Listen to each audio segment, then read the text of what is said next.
Boa tarde, meus irmãos. Sejam todos muito bem-vindos para mais uma tarde de aprendizado com a nossa querida MEP. Eu vou chamar o Raul para fazer a leitura de uma página. Em seguida faremos a prece e passaremos a palavra para a Valéria para fazer a exposição da tarde.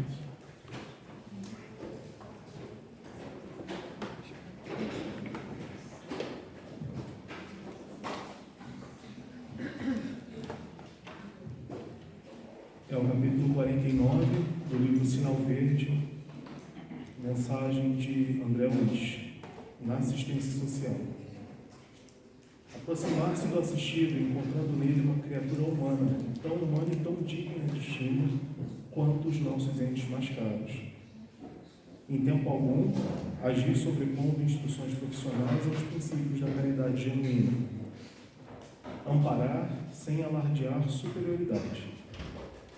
Compreender que todos somos necessitados dessa ou daquela espécie perante Deus e diante uns dos outros. Colocar-nos na situação difícil de quem recebe socorro. Dar atenção à fala dos companheiros em privação, ouvindo-os com afetuosa paciência, sem fazer simultaneamente outra coisa e sem interrompê-los com indagações descabidas. Calar toda observação desapiedada ou deprimente diante dos que sofrem, tanto quanto sabemos silenciar sarcasmo e azedume junto das criaturas amadas. Confortar os necessitados sem exigir-lhes mudanças imediatas. Ajudar os assistidos a serem independentes de nós. Respeitar as ideias e opiniões de quantos pretendemos auxiliar. Nunca subordinar a prestação de serviço ou benefício à aceitação dos pontos de vista que nos sejam pessoais. Conservar discrição e respeito ao lado dos companheiros em pauperismo ou sofrimento.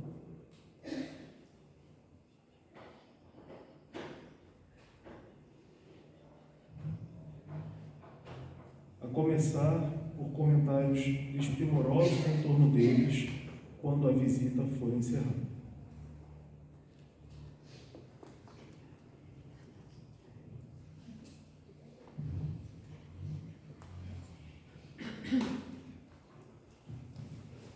Assim, meus irmãos, vamos aproveitar essa leitura edificante desse livro maravilhoso que é um guia para as nossas vidas, vamos elevar nossos pensamentos e orar. Primeiramente, agradecendo a Deus, a Jesus, aos nossos mentores, pela oportunidade de estarmos aqui nessa casa, por nossa livre escolha, por nossa livre vontade. Somos muito gratos por podermos aqui nos abastecermos com informações, com boas energias, enfim, é aqui que encontramos o nosso porto seguro. E somos muito gratos por isso. Que possamos, nesse momento de oração, envolver a todos aqueles necessitados do corpo, da alma, e pedir a Jesus que, através dos seus emissários amorosos, que possam trazer o que for necessário para cada um de nós, os nossos entes queridos, para toda a vizinhança dessa casa de amor. Te pedimos também nesse momento que os mentores dessa casa, que coordenam esse trabalho, que possam envolver a nossa irmã Valéria, que fará uso da palavra. E assim, mestre querido, mais uma vez te agradecemos e te pedimos para que fique conosco hoje e sempre. Que assim seja. Eu vou então passar a palavra para a Valéria. Ela hoje vai falar sobre as mulheres do Evangelho.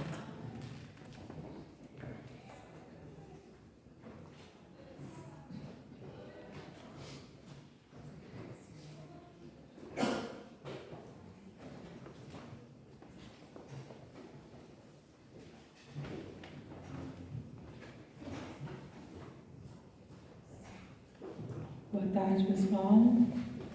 Vamos nós ao desafio, de falar sobre as mulheres do Evangelho. E, na verdade, sobre todas nós, né? Então, a gente está comemorando o Dia, né, Internacional da Mulher hoje. E, na verdade, não existe um dia, né, gente? Todos os dias são dias para a gente comemorar, porque os desafios são grandes e as vitórias só são merecidas para aquele que batalha, né? Então, a gente tem que ser guerreira todos os dias, todas as horas da nossa vida. Eu procurei aqui trazer para a gente algumas figuras do Evangelho e tentar fazer um paralelo, né, o que essas mulheres representaram naquela época do Cristo e o que hoje elas simbolizam para nós na atualidade, né? Então, mulheres do Evangelho são pilares de fé e coragem, nas quais nós devemos nos espelhar para os nossos embates diários, né? Porque quem é mulher sabe. Alguns homens compreendem, mas quem é mulher vive na pele o que é ser uma mulher, né? Hoje em dia, no mundo, não só no Brasil, né? Bom, então a gente inicia falando um pouquinho do contexto lá daquela época da Palestina. Então, o papel da mulher lá no tempo de Jesus. Como é que era isso, né? Então, nesse contexto histórico, a sociedade judaica não reconhecia a mulher. A mulher era a mãe, a mulher era a esposa, não tinha muito acesso à educação, à participação pública, né, nos debates públicos, quiçá religioso. Então, ou seja, a mulher não podia dar palpite em nada. Ela era um objeto, vamos dizer assim, pertencente ao pai e depois que casava, pertencia ao marido. E se ficava viúva, ela era cuidada pelos filhos, se não tivesse filhos, por cunhado. Então a mulher estava sempre dependente de alguém. Então essa era a mulher, na época em que Jesus esteve entre nós. Então a gente não via publicamente, né, as mulheres se manifestando. Aí veio Jesus, não para burlar as leis, né, mas para explicar e exemplificar o que elas realmente significavam. Então, numa época em que os ensinamentos de Moisés, em que os mandamentos foram todos deturpados pelos homens, né? Homens que eu digo letra maiúscula, né? Porque eram eles mesmos que dominavam, né? Então as mulheres não davam nem pitaco. Mas então iam se incluindo regras que não estavam condizentes com aqueles verdadeiros ensinamentos. E aí Jesus chegou para dar um impulsionamento na nossa jornada evolutiva, né? Um marco, mais um marco na nossa história espiritual. E Jesus, então, veio mostrando para todos que as mulheres precisavam ser respeitadas, mereciam ser ouvidas. E ele, com isso, não queria afrontar ninguém. Ele só queria colocar os ensinamentos de Deus, né? O que era o amor de Deus por todos nós? Diferente de Moisés, ele veio trazendo um Deus amoroso, bondoso, que perdoa, que ampara.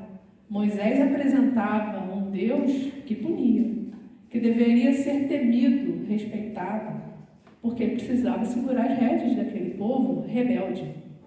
Então Jesus já veio numa repaginação desse Deus. E isso inclui todos os seres, todos os filhos de Deus, inclusive as mulheres.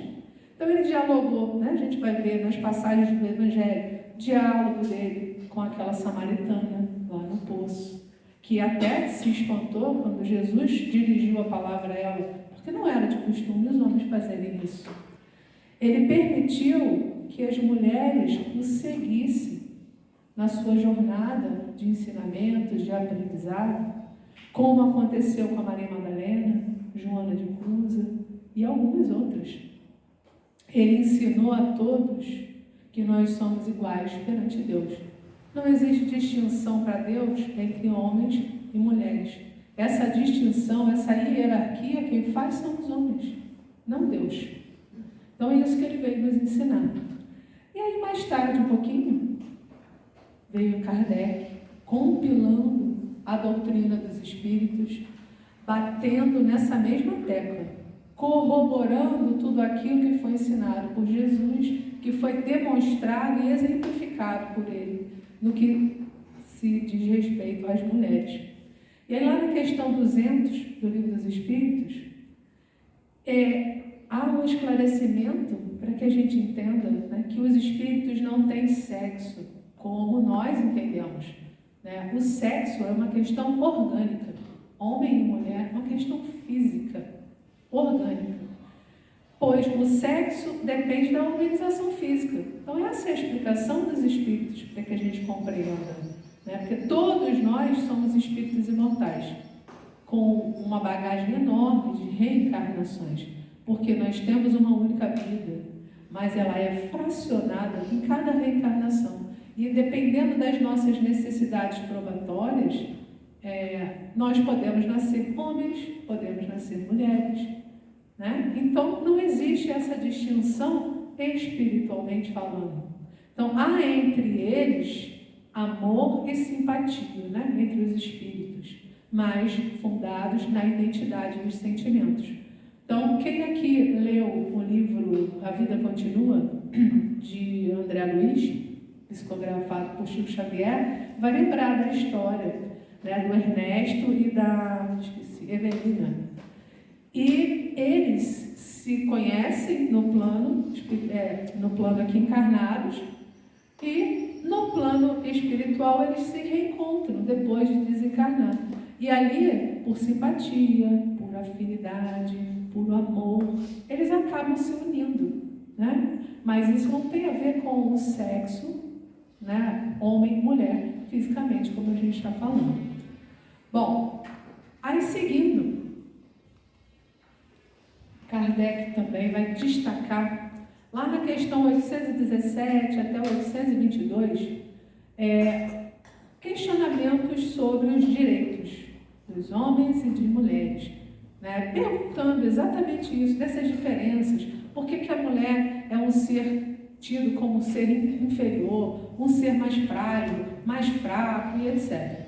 Então, os espíritos esclarecem que Deus outorgou a ambos, né, homens e mulheres, a inteligência do bem e do mal, a faculdade de progredir. Então, ou seja, Deus, ao criar cada um de nós, nos outorgou os mesmos direitos, né, de progredir, de conhecer o bem, de conhecer o mal. E aí cada espírito vai traçar a sua trajetória. Tanto que cada um tem o seu cumprimento reencarnatório. Nós todos estamos aqui nesta reencarnação, mas não significa que estejamos no mesmo estágio evolutivo. Estamos dentro de uma faixa evolutiva, porque nós estamos no planeta Terra, né? Mas cada um dentro da sua parte evolutiva, e uns ensinando aos outros. Então, o que Jesus ensinou, o que Kardec veio compilando na doutrina dos espíritos, é que aqueles que são mais fortes, sejam fisicamente, emocionalmente, intelectualmente, têm o dever de amparar e auxiliar o outro. Mas o que nós vemos?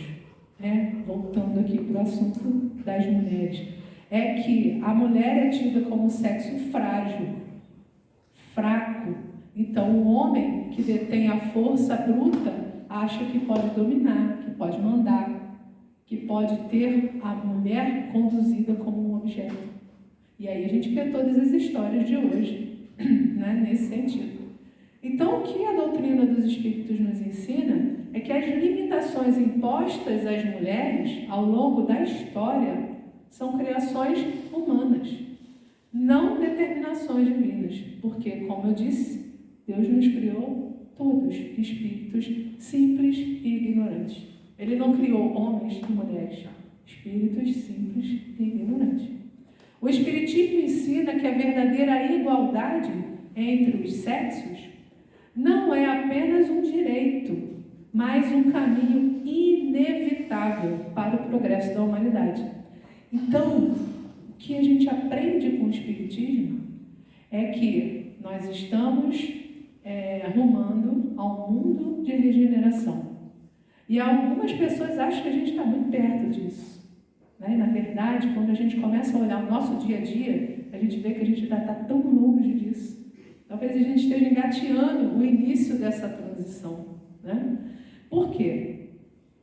A igualdade entre os sexos é um caminho inevitável para o progresso da humanidade. Então, quando todos nós nos enxergarmos como irmãos, independente da cor, independente do sexo, independente das escolhas, nós estaremos próximos desse mundo de regeneração. É enxergar o outro como um espírito imortal, como um irmão fraterno, né? E também o Espiritismo nos diz que a luta por respeito e justiça é uma missão coletiva.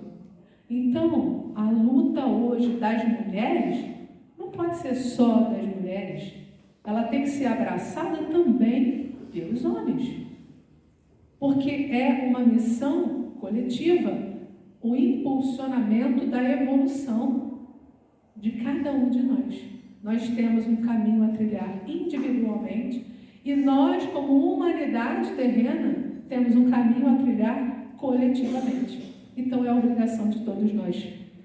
E cada um de nós pode contribuir para um mundo onde homens e mulheres sejam reconhecidos pelo que realmente são, espíritos imortais em jornada de evolução.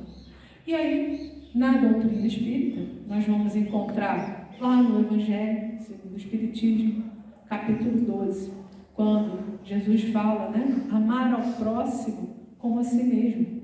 Então não é olhar para o outro, homem, mulher, não importa, negro, branco, pobre, rico, amar ao próximo como a si mesmo. É isso que Jesus colocou. Então a gente não pode querer modificar aquilo que Jesus veio nos ensinar, porque senão a gente vai estar incorrendo no mesmo erro da Palestina, lá daquele povo que foi deturpando as leis divinas, né, trazidas ali por Moisés e colocando seus interesses dentro disso. E por isso aquele povo cansado, desesperançado, né, e que aguardava tanto ali a vinda do Messias. Então aqui, nesse capítulo, ele destaca a igualdade entre os espíritos perante Deus. Lá no capítulo 17 também, quando ele vai abordar a questão da perfeição, da evolução, né? Sede perfeitos, é o título do capítulo.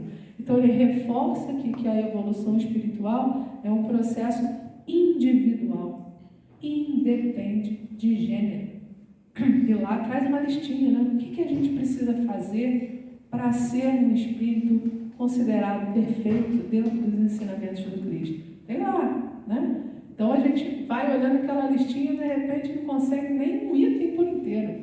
Mas o que importa é o nosso esforço, é a nossa tentativa, o nosso autoconhecimento. Se eu sei que eu tenho um determinado vício, um determinado problema, eu tenho que vencer. Então eu vou errar, no outro dia eu vou tentar de novo e vai chegar uma hora que a gente vai conseguir vencer isso.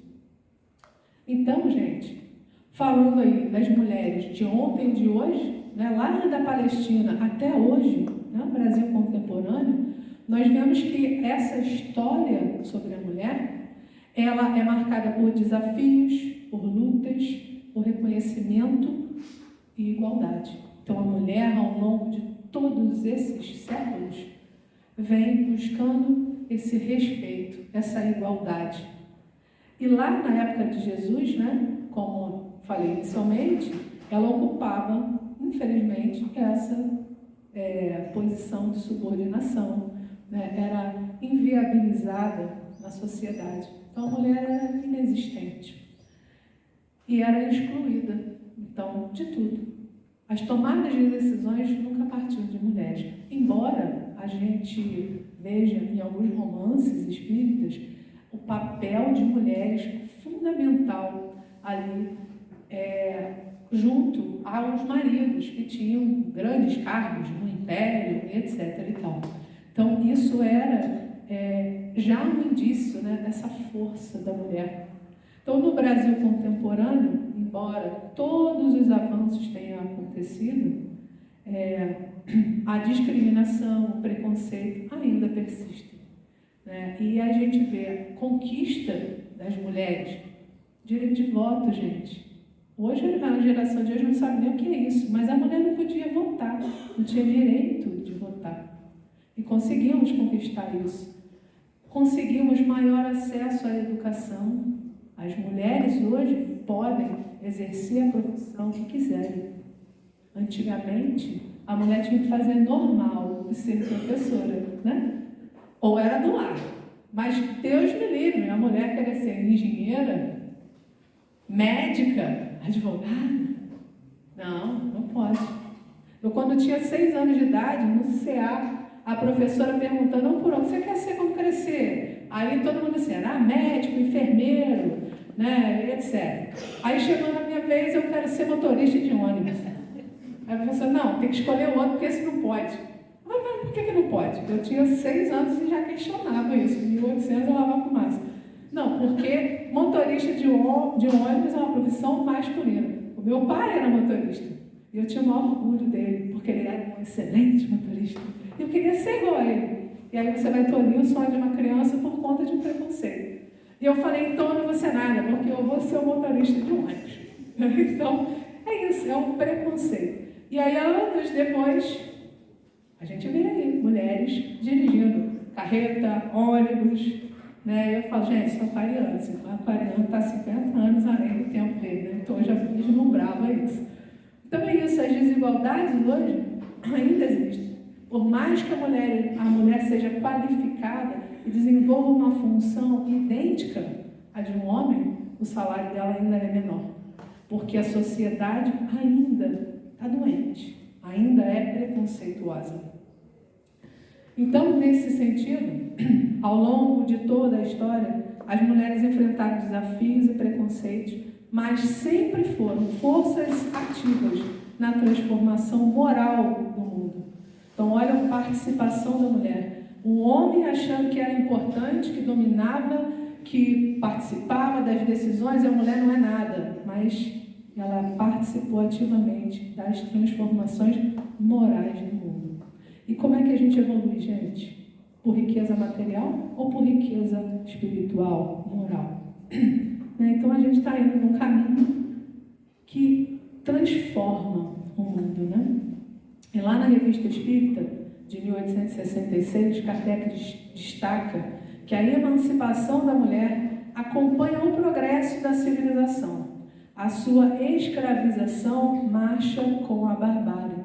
Então, ou seja, quando você vai em determinada sociedade, que você percebe que a mulher ali é deixada de lado, não é respeitada, você percebe nitidamente o atraso dessa sociedade. Porque, como Kardec disse, né, é um avanço. Então, o respeito e a emancipação da mulher está andando atrelado à evolução, gente. Então, quanto mais respeito a gente verifica numa determinada sociedade, maior é a sua evolução, né?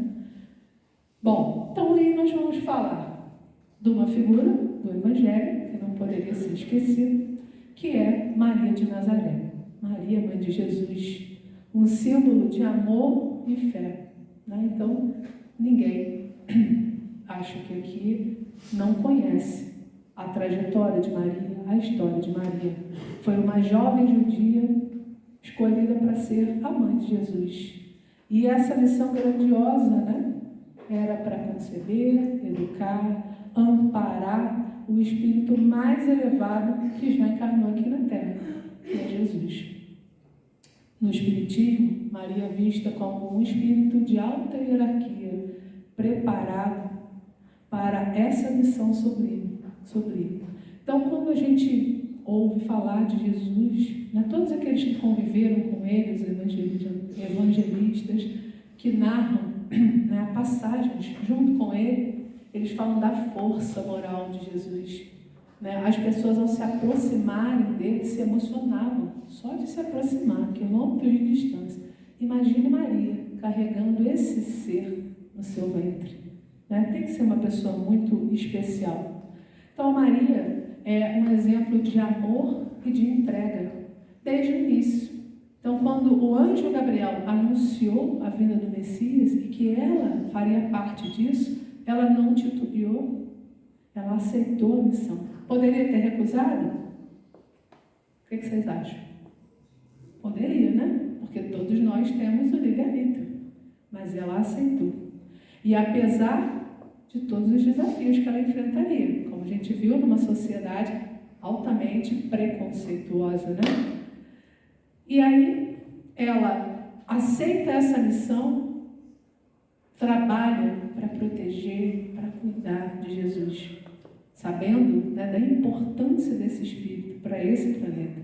Então ela foge para o Egito junto com José para salvar Jesus daquela perseguição de Herodes. Então, ou seja, tudo ela viveu em prol de Jesus. Força e fé na crucificação. Então ela presenciou toda aquela crueldade, né, presente ali no Calvário. Ela observou o filho dela sendo humilhado, sendo torturado, sofrendo e sendo morto. E a força dessa mulher, gente, né? Quem é mãe aqui, se o filho cai e rala o joelho, já sofre. Imagina Maria vendo Jesus passar por tudo aquilo. Aí lá no livro Boa Nova, vocês vão encontrar um excelente livro que fala sobre várias mulheres aí do Evangelho. Humberto de Campos, né, que é o Espírito, descreve, né, Maria como um espírito de extrema doçura, renúncia e compreensão, responsável por influenciar Jesus com o seu amor e resignação. Então Jesus é o ser mais perfeito que encarnou aqui na Terra. Mas, como toda criança, ele precisava de receber o amor daquela mãe, de receber a proteção, o encaminhamento, né? Então Maria teve um papel muito importante e ela desencumbiu bem, né? Maria é o espiritismo, né? Como eu já disse, ela é vista como um espírito de alta envergadura, né? Um espírito de luz que continua, segundo os relatos, né, dos espíritos, continua auxiliando a humanidade, irradiando amor e paz.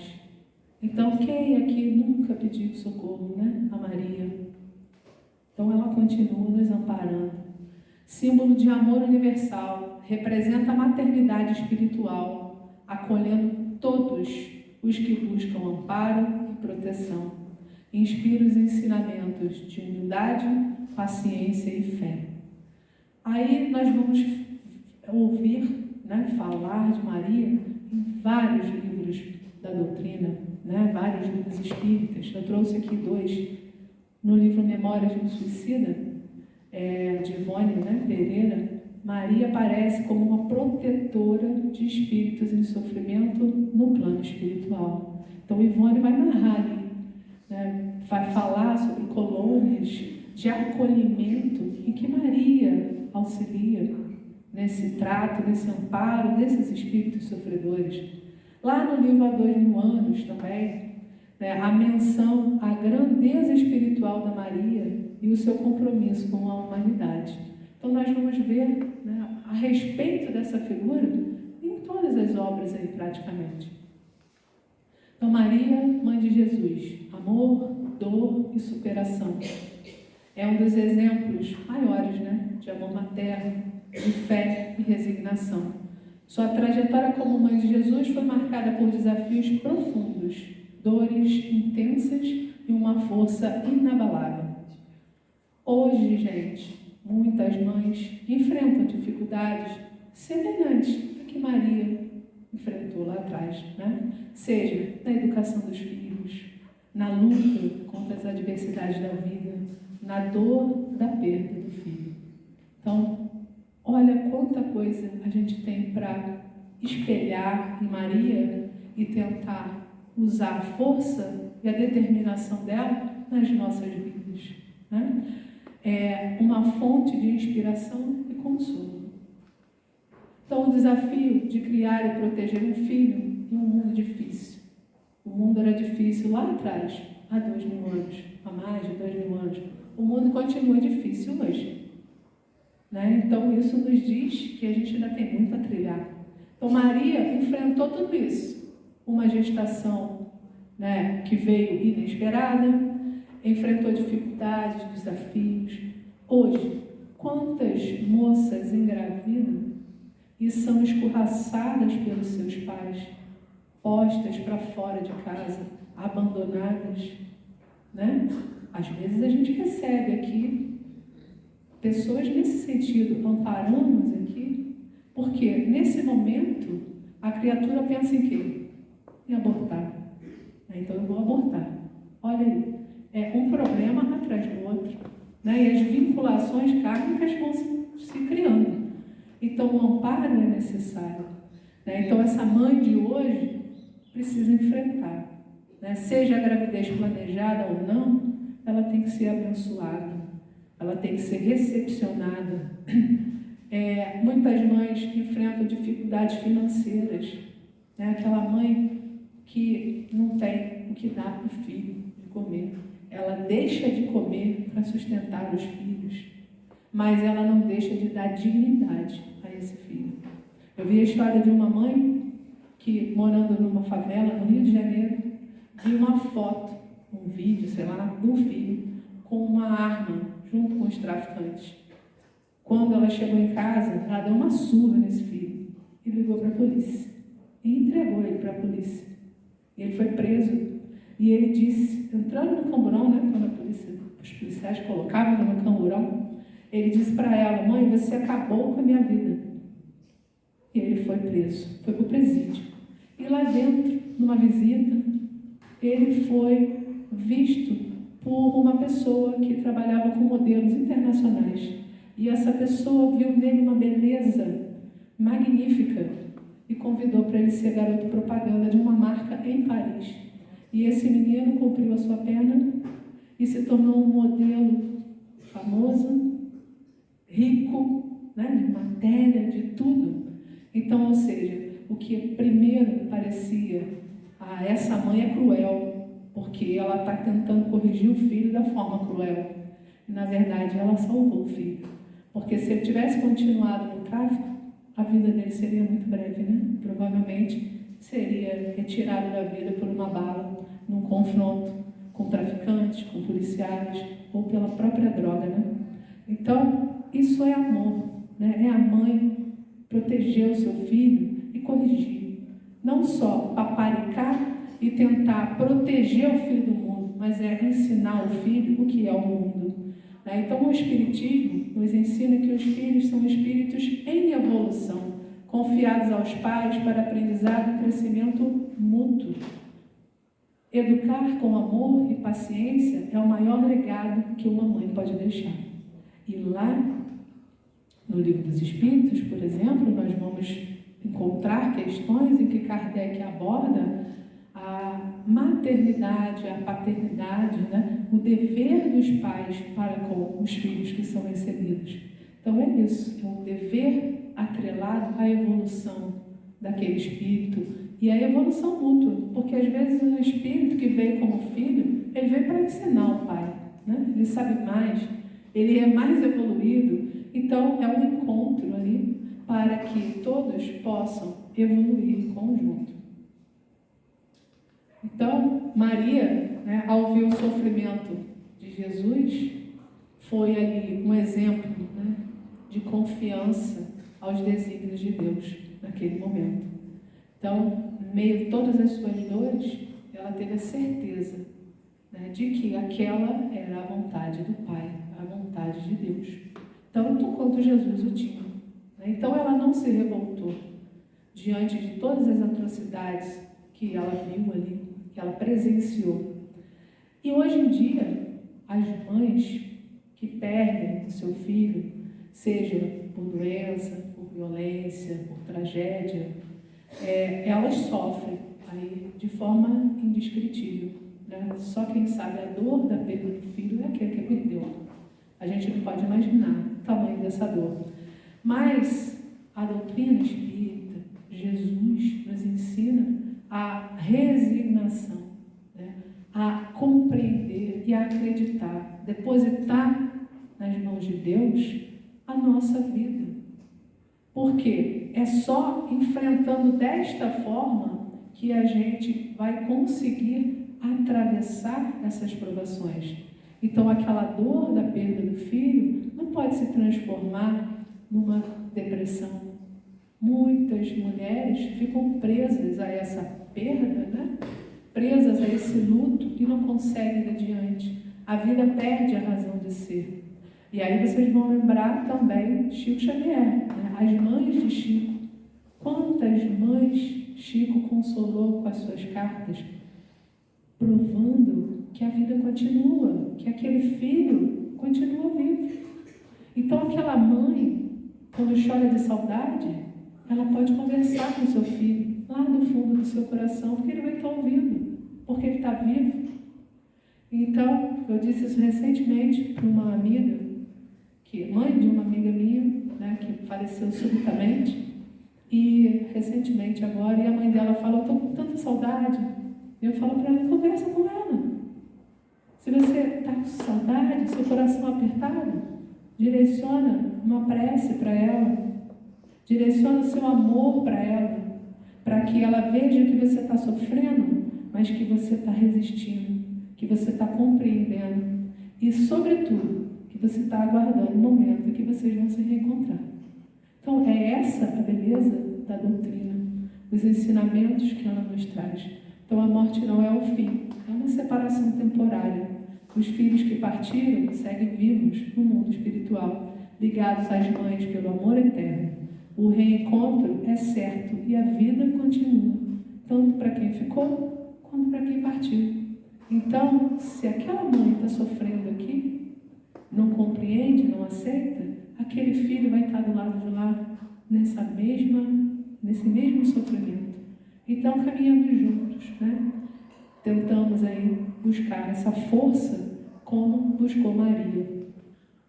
Então, nesses exemplos, né, de Maria, inspirando as mães de hoje, ser forte mesmo diante das dificuldades, confiando em Deus e no bem, educar os filhos com amor, paciência, ensinando valores elevados, não se revoltar diante da dor, mas encontrar forças na fé e na espiritualidade.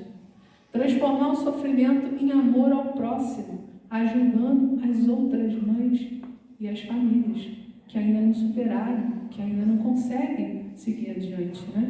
Então a Maria nos ensina que ser mãe é uma missão sagrada. O amor verdadeiro não se desfaz com a distância ou com a dor, mas se fortalece na fé e na certeza de que Deus nunca abandona seus filhos. Então essa é a lição que eu extraio aqui, né, da história de Maria, resumidamente aqui para vocês. Então, nenhuma mãe carrega a sua dor sozinha. Deus acolhe cada lágrima e transforma o sofrimento em força para seguir adiante. Então é a mensagem para vocês levarem. Bom, outra figura, Maria Madalena, né? Aquela mulher também perseverante, que é um dos exemplos de maior transformação perante Jesus. Né? A gente ouve aí os destaques, Maria Madalena e Paulo de Tarso, né? Então, Maria Madalena tinha uma vida totalmente desregrada, vivia, né, uma vida fútil, vazia, e quando ela encontrou Jesus, ela preencheu todo esse vazio. Ela viveu ali uma transformação profunda, né? Então, transformação da Maria e o papel dela como seguidor de Jesus é um exemplo, seguidora de Jesus, é um exemplo que ela deixa aqui, porque ela foi fiel, né? A partir do momento que ela compreendeu o amor que ela sentiu, né? O amor de Jesus, de Deus por ela, que ela podia sim se transformar, que os erros que ela cometeu não a incriminavam eternamente. Então, naquele momento, ela passou a seguir Jesus. E seguir com coragem, né? Porque lá ela foi a primeira mulher, inclusive, a ver Jesus Cristo ressuscitado. Então ela enfrentou o preconceito dos próprios seguidores do Cristo, né? Todos aqueles discriminavam Maria Madalena, e Jesus sempre colocando ela num patamar de igualdade. E ter aparecido para ela significa a confiança de Jesus na transformação de cada um de nós, né? Porque nós erramos e podemos consertar os nossos erros. Basta a gente ter essa força, né? No livro Boa Nova, o espírito de Humberto de Campos descreve o encontro da Maria Madalena com Jesus após a ressurreição como um momento de redenção e renovação espiritual. Lá no livro Pão Nosso, pelo espírito de Emmanuel, né? Ele destaca que Maria Madalena representa o triunfo do amor e da fé sobre as sombras do passado. Então, Maria Madalena foi do vazio à transformação pela fé e pelo amor. Então, o vazio interior de Maria Madalena, né, retratava-se o quê? Ela vivia atormentada.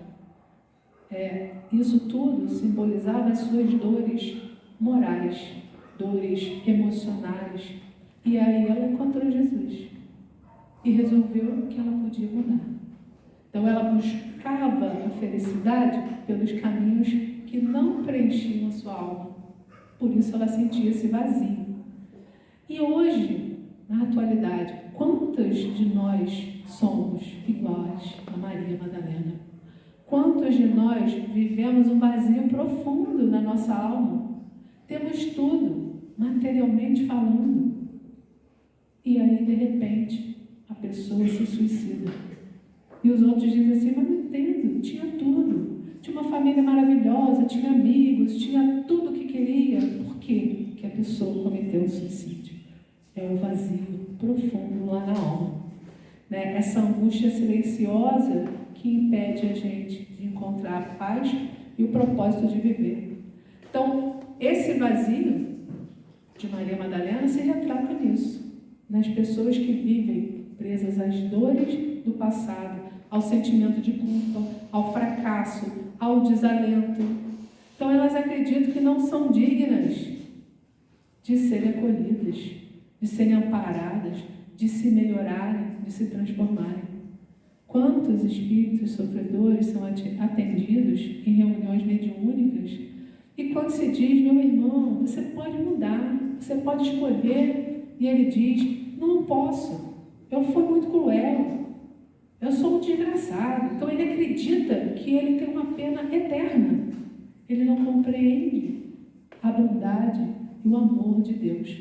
Então o trabalho de esclarecimento é importante por isso, porque na hora que ele compreende que ele é um filho de Deus, que ele é amado, ele compreende que só depende dele a escolha de transformação e de retomada, né? Como aconteceu com Madalena. Ela retomou a vida. Então o Espiritismo, nesse sentido, nos ensina que ninguém está condenado ao sofrimento eterno e que a transformação é possível para todos. E o convite de Jesus à renovação está aí, a todos os dias, quando ele diz, vinde a mim, todos os que estáis cansados e oprimidos, e eu vos aliviarei. Então, gente, todos nós podemos, só depende de nós. Depende de nós essa escolha por transformação, como Madalena, né? Hoje, Madalena recebeu o amor de Jesus, o seguiu, não o negou, não temeu ser sua seguidora. Quando ele foi preso, crucificado, ela acompanhou até o pé da cruz. Ela não fugiu como muitos dos discípulos do Cristo. Fugiram, se esconderam, com medo de serem capturados, mortos, presos. Ela não. Como Maria, mãe de Jesus, continuaram firmes, né? Independente do julgamento de quem quer que fosse. Então, hoje em dia, nós também podemos fazer essa transformação e nos manter firmes. Basta que a gente dê o primeiro passo, né? Não nos transformaremos por milagre. porque o outro quer que a gente se transforme. É um desejo que tem que partir do nosso coração. Então, os pequenos atos de se autoconhecer, de acreditar que pode mudar, que pode ser melhor, é o primeiro passo. Então, Emmanuel, lá no livro Fonte Viva, afirma que o maior erro da alma é julgar-se perdida sem remédio. Então, não estamos perdidos, gente. Há solução para tudo. E superar esse vazio, como é que a gente faz isso? O primeiro caminho é através da fé, né? Aceitar que os erros do passado não definem o nosso futuro. Os erros do passado podem ser reparados, mas o nosso presente é o que vai definir o nosso futuro. Então, se eu quero reparar algo, eu tenho que começar hoje, porque é aqui que a gente constrói o nosso futuro. Buscar a espiritualidade como força, né? Fonte de força e esperança, porque, como eu disse, não há milagres, né? Depende da nossa vontade. Rodear-se de boas influências. Então, a Maria Madalena se aproximou dos discípulos de Jesus. E aí ela chegou até Jesus. Se a gente quer mudar, a primeira coisa é mudar as nossas influências. Com quem eu estou andando, né? Tem a frase que diz, diga-me com quem andas que eu te direi quem és. Então, se a gente quer mudar, a primeira coisa, vamos mudar as companhias, né? Servir ao próximo. Então, o trabalho do bem, o serviço em prol do outro, é sempre um caminho que vai nos direcionar a um propósito maior, ao sentido da vida. Porque não estamos aqui para passear, para curtir a vida. A gente está aqui para evoluir, gente. E só evoluímos através de quê? Como diz Kardec, da caridade. Então, é o amor ao próximo. Então, Maria Madalena nos ensina que nunca é tarde para recomeçar. O amor de Deus por nós é maior do que qualquer erro do passado. A transformação está ao alcance de quem escolhe dar o primeiro passo. Então, o convite é para que a gente dê o primeiro passo. Difícil, mas a gente tem capacidade. E, por fim, Joana de Cusa, que eu trouxe aqui também, como um exemplo de fidelidade ao Cristo até o último momento, até depois, né, quando Jesus já tinha partido, Joana continuou fiel ao Mestre. Ela era casada com um alto funcionário de Herodes, que não aceitava, né, esse devotamento dela por Jesus. Então ela viveu uma vida familiar, doméstica, muito difícil. Quis abandonar tudo para seguir Jesus. E Jesus disse, não, cumpre o teu papel, né? Seja forte. E ela auxiliava, né, como retratam aí os evangelistas, que Joana e outras mulheres, né, que tinham financeiramente condições, ajudavam Jesus, os discípulos, né, nos suprimentos necessários, né, para que eles pudessem ali continuar sua caminhada. Então, o martírio legado de Joana de Cusa começa ali, desde a época que ela conheceu Jesus, acompanhou Jesus, teve todo o seu enfrentamento dos problemas domésticos, e quando os cristãos passaram a ser perseguidos e mortos em arenas, né, queimados, devorados por leões, ela foi capturada e foi queimada também, viva. E nesse momento, mesmo diante daquela dor, daquele sofrimento, ela não negou Jesus. Porque muitos cristãos capturados podiam negar Jesus e eram libertados, né? Aqueles que não negavam eram mortos. E Joana foi uma delas. Então, quando o seu algoz, né, perguntou para ela, lá, quando ela já estava para ser queimada, ele disse, caçoando, né? O teu Cristo soube apenas ensinar-te a morrer? Porque ela estava ali dignamente, morrendo com dignidade. E ela respondeu, não apenas a morrer, mas também a vos amar. Né? Como Jesus disse lá na cruz, Pai, perdoai-os, porque eles não sabem o que fazem. Então, Joana ali replicou esse ensinamento do Cristo. Lá no livro Boa Nova, Humberto de Campos nos conta um pouco sobre a vida da Joana, que foi uma das discípulas que permaneceram fiéis à mensagem do Mestre, mesmo após essa crucificação. Então, quem quiser saber um pouquinho mais, né? Então, Joana, um exemplo de coragem, de fé, lealdade ao bem, né? E foi queimada na cruz, queimada viva, junto com o seu filho, né? Também nesse sentido. Então, ela viveu nessa época de perseguição, se manteve fiel no que ela acreditava, que eram os ensinamentos do Cristo. E ela nos ensina que a verdadeira fé não se abala diante das dificuldades e que sempre podemos fazer escolhas baseadas no amor e na verdade, mesmo quando isso nos custa sacrifícios.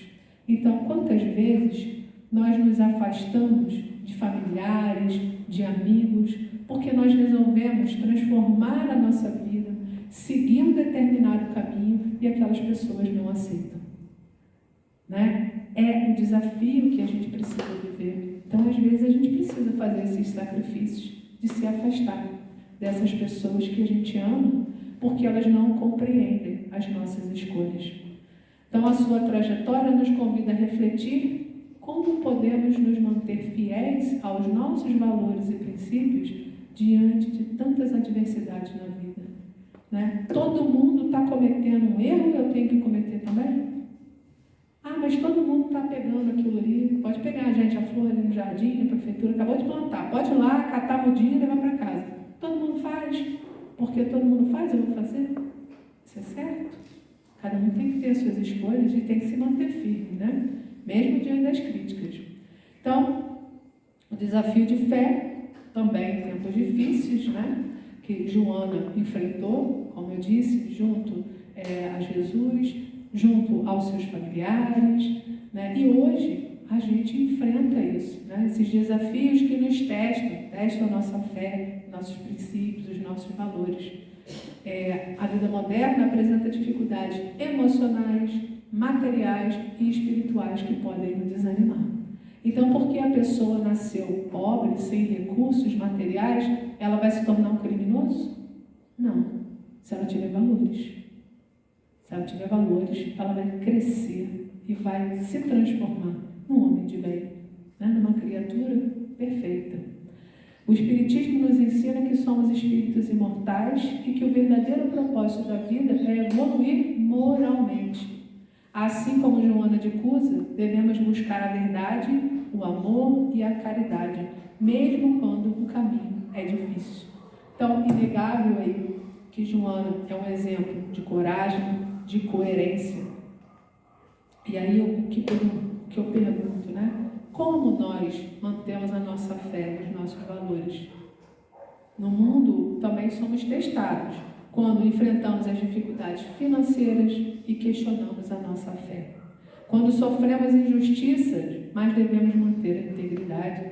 Quando somos testados a agir contra os nossos princípios para obter vantagem. Então, é muito fácil a gente estar bem e dizer que eu acredito em Deus, eu confio em Deus. E aí, naquele primeiro momento de dificuldade, seja financeira, seja emocional, a gente se revolta. Querer Deus. Deus não me ouve, Deus não me acolhe, Deus não me ampara. A gente se revolta. Então, esse momento de sofrimento e dificuldade é um chamado ao nosso testemunho. É um teste para que a gente confirme se a gente realmente aprendeu aquilo que a gente acha que aprendeu aqui com a doutrina, né? Então, nos exemplos de Joana, hoje, ter coragem para defender o que é certo, mesmo quando isso for difícil. Manter a fé e a esperança em meio às provações da vida. Praticar o bem sem esperar recompensas materiais. E confiar que Deus sempre nos fortalece nos momentos de dor e dúvida. Então, a Joana nos ensina, Joana de Cusa, que a fé verdadeira não é negociável. No sofrimento, ela encontrou redenção. Na dor, encontrou a luz. E nós? Nós estamos prontos para sermos fiéis à nossa essência, mesmo diante das dificuldades?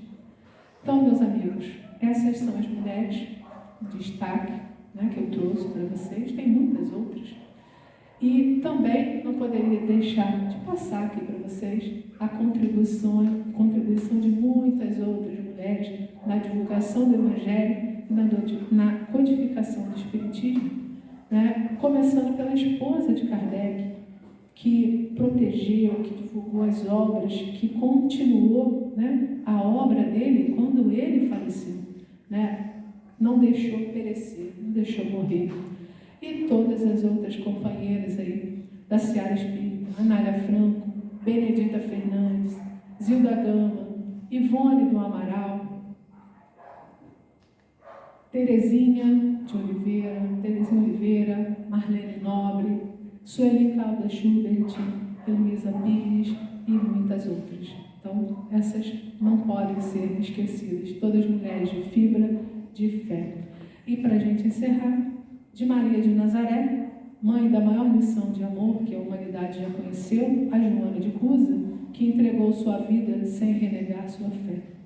De Maria Madalena, que transformou dor em devoção, a Amélie Boudet, guardiã dos ensinamentos espíritas.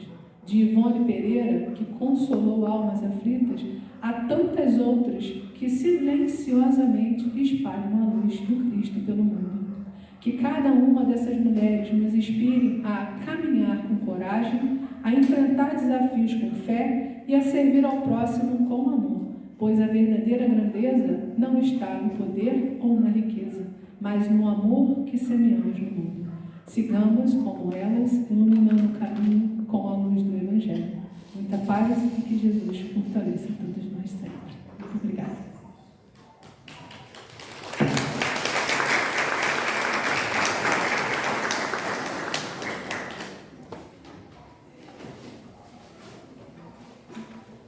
Eu acho que é unanimidade, né? Que a palestra foi maravilhosa. Obrigada, Valéria. Eu vou chamar a Neuza para ela fazer a prece final. Em seguida a gente vai dar alguns avisos, tá bom?